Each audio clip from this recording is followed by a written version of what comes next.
22nd of March 2023. This is one of those what the fuck moments where I'm just going to talk. I'm not going to throw you with a lot of clips and info bits and things like that. I'm just going to talk about something that I feel that we need to discuss. And this is central bank digital coins that they are talking about. And there's a lot of people that are making videos and they put them on TikTok and they pout their lips and they flutter their eyelids and they talk a lot of cuck. All they are actually doing is that they're advertising to the world that they're clueless. The problem is there are millions of clueless people looking at them. But let's get to the point. One thing that you must understand is you've got an idea that digital transactions is something new. If you are using online banking, what the hell do you think you are actually doing? Do you think there's somewhere at the back there's a little dwarf that runs around with a wheelbarrow and deliver paper bills to whoever you send your money to? No, it's a digital transaction. Numbers in your account will go down and numbers in that guy's account will go up. That's the thing. That's the reality. In the old days, when you got a banknote, and on that banknote it was said that they promise to pay you if you present that bill to the Reserve Bank, they'll pay you in gold. Those were the good old days. But when the countries climbed off the gold standard, that was the end of that. That piece of paper of you that you get there is nothing. It's a promise for what? Backed by what? The nightmare is that currently, fiat currency, is backed actually by debt. Why did they pull it off the gold standard? Because they wanted to create more debt and they couldn't mine gold fast enough. So they separated the money from gold and it's just money. If somebody gives you a $1 bill, it's basically a check, a $1 check. But here comes the nightmare. It's a $1 check against a bank account that is $32 trillion in overdraft. What are your fucking chances that check can bounce? Very good. But let's get back to the digital thing. So, calm your nerves and relax. You've been doing digital banking for a hell of a long time. Every time that you've swiped your banking card, it was a digital transaction. Alright, at a stage, and when it started off, it was an analog transaction, but now it's a digital transaction. It's a digital transaction. When you log into your bank account in your internet banking, what are you seeing there? You're not seeing there heaps of something. You see numbers, digital numbers. So, you are doing digital banking for a hell of a long time. You did not even realize it. This new thing that the SA Reserve Bank has now launched. Now they make a hell of a story about that. These conspiracy theorists and doom preachers and uninformed fucking idiots. All that is, it is a smoother interface on the digital banking platforms to make sure that transactions happen quicker and faster. It's a natural thing. It should go that way. That is how technology works. Technology develop. Technology move forward. Technology get better. Where was the days when you had to send some money to a guy in Carnarvon and you had to go to the post office and buy a money order? And then that money order is mailed to that guy. And 10 days or 2 weeks or 3 months later, he gets his mail and he takes that money order back to the post office. And the post office gives him money. Thankfully, those days are over. We got checks. But still, you had to get the check to the guy in Carnarvon. You had to mail it. Today, you don't need to mail him a check. You do an EFT transfer and he's got it. Digital transaction. So, don't make something of something that is not something. What the Reserve Bank launched now is just a more efficient and effective mode of making it possible for you to pay your money to somebody else. That's all it is. Now let's get back to your money. Your money is basically numbers in a fucking account. How many of you has tried to log onto your internet banking and they say access denied? Or you enter your bank account, you want to do a transfer and it says transaction not available. What is that? That's control over your money. Because they blocked your access to your fucking account because your FICA data was not up to date. So stop telling shit about this. The central banking digital currencies will come, that's a fact. Our problem is the political control over that fucking currency. Because it is correct, they can control that. But then there's people that tell you, yeah, they know if you buy biltong or if you buy boerewors or if you buy petrol. They fucking know it in any case, because if you swipe your card at the engine garage, they know it's for petrol. You swipe your card at the Spar, they know it's for groceries. You swipe your fucking card at the bottle store, they know it's for booze. So get off that shit. Get off that shit. They already know where the fuck you're spending your money. They know. And if you send money to somebody, they know where it's going. Because you tell them where they must send it to. So stop that shit. The problem with the CBDCs is the political influence possibility. There is the real problem. And I will not deny it. That is a real problem. But don't make the banking system the enemy. Or the financial system the enemy. The fucking politicians is your enemy. But let's get to crypto. There is a hell of a lot of people that talk about crypto, but they've got no fucking idea about crypto. Now let me tell you, the crypto thing was started with Bitcoin. Bitcoin kicked it off. What is Bitcoin? Bitcoin is a representation of value that you have on the blockchain. So, if you have one Bitcoin, it represents today, I think, 530,000 Rand. I started buying Bitcoin when it was 3,400 Rand for a Bitcoin. I wish I bought fucking 5,000 at that stage. But okay, fact of the matter is, Bitcoin, what makes Bitcoin special? What makes Bitcoin special is that no single one person or one entity in the world can control it. The control of Bitcoin is spread around the globe in thousands, if not millions of hands. No country, no government can take control of Bitcoin.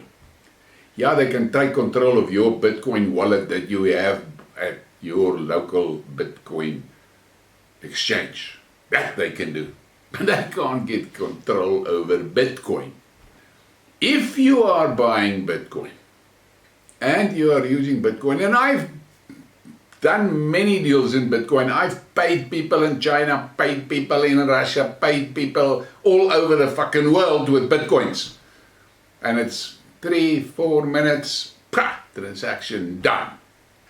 Fact of the matter is, if you are worried that your Bitcoins can disappear on the exchange, you get yourself a hardware wallet. It's a USB stick or a USB drive or something like that, and you plug it into your PC and you take that wallet and you transfer your Bitcoin from the exchange to your own crypto wallet. Now let's get a little bit deeper into this crypto cup. Where does the shit start? The shit started when entrepreneurs, clever bliksems, started making coins, crypto coins. And they call it made coin and this coin and that coin and fuck knows what coin and Dow coin and all of that crap is somebody that created a fucking thing in the digital world, gave it a more of a name, and other people thought it was a clever thing and they started buying it, and that's how the donors thing got value and how the originators made money from it. And as long as the guys were trading these things, they had value. But the moment the trading stops on it, bah, it's gone, it evaporates. Why? Because the thing does not represent any fucking thing in the real world. My son, my older son, is deep into this shit. And I've said to him many times, right in the beginning, and he was telling me about this coin and that coin and this coin and that coin and all of that. And I said to him, just listen to an utopia. Bitcoin has intrinsic value because it has a commercial application. I can actually buy a car with Bitcoin. I can buy a house with Bitcoin. I can buy basically anything with Bitcoin. But this XYZ coins and cuck that you are talking about, what commercial application does they have? And take a tip from your old toppie. If a coin has no commercial application, it's a fucking scam. Stay away from it. It's going to evaporate at some stage. And yeah, still got to prove me wrong. But that's it part. So, to sum up, Bitcoin. Somebody said, yeah, if I buy Bitcoin, I've got nothing. I can't take it. I can't touch it. I can feel it. And I said to him, okay. And your bank account that you've got, you open your bank account online, what the fuck can you touch and feel there? Fuck all. Numbers. That's the same thing with the digital currency. And interestingly enough, there are two digital currencies, Bitcoin and Ethereum, that have stood the test of time. And the Iranians has used Bitcoin and the Ethereum a hell of a lot to bypass sanctions. Take note, to bypass the American sanctions. Because nobody can trace that fucking Bitcoin transaction.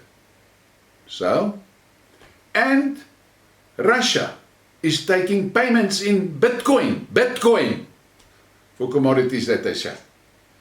Russia don't control Bitcoin. They don't own Bitcoin. They can't manipulate Bitcoin. They use Bitcoin because it is a global thing where value can be transferred between people, and no single person, single bank, single country, single fucking idiot politician can control it. That is the difference with Bitcoin. I did a lot of Skidmarks, three, on Volksstaat to Volksstaat, cloud state to a real state. And in that I said, these cloud state citizens, they must trade with one another in Bitcoin, not some fucking coin manufactured by somebody. Bitcoin. That's the only way they can be safe. And then we're universal. And you're a farmer sitting down in the Western Cape producing a lot of wine, and you want to sell that wine of yours to a guy in China. All you do is you tell him, listen, yeah, you want so many bottles? Yes, you can have so many bottles, it's going to cost you so many Bitcoins. 4 minutes later, you've got your Bitcoins in your bank, you bliksem his wine on the ship and it goes. Transaction done. Done! No bank fees, no Reserve Bank interference, no fuck all nucks. No Swift codes and all that shit and fucking waiting for 5 days and all that crap. Fuck all like that. Immediate. Within 3-4 minutes, it's done. Transaction done. You've got your Bitcoins. Now, you as a farmer, you're sitting there with a lot of those Bitcoins. But you're selling a lot of wine. There's a lot of drunk people around the globe that like your wine. You're making bitcoins like hell. And you sit there and you say, oh fuck, I need to buy fertilizer. You call that guy selling the fertilizer and say, listen, I want to buy fertilizer from you, but I'm going to pay you in Bitcoin. If you don't take Bitcoin, I'm going to find another fertilizer supplier that will take the Bitcoins. That's it. Transaction done between the fertilizer supplier and the farmer in Bitcoins. SARS has got no fucking control over the transaction, fuck all. Niks. Yes, there are tax implications at certain stages in these Bitcoin transactions. Mostly because the bank, your bank, the South African bank, the central bank, with its derivatives, will be able to track your money up to the moment that you deposit it into a crypto exchange. And from there, it's invisible to them. And what you do with it, it's invisible to them.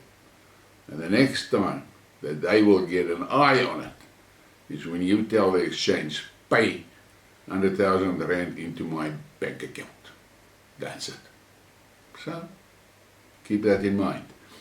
But to summarize, Bitcoin is very safe for the simple reason that no single entity can control it.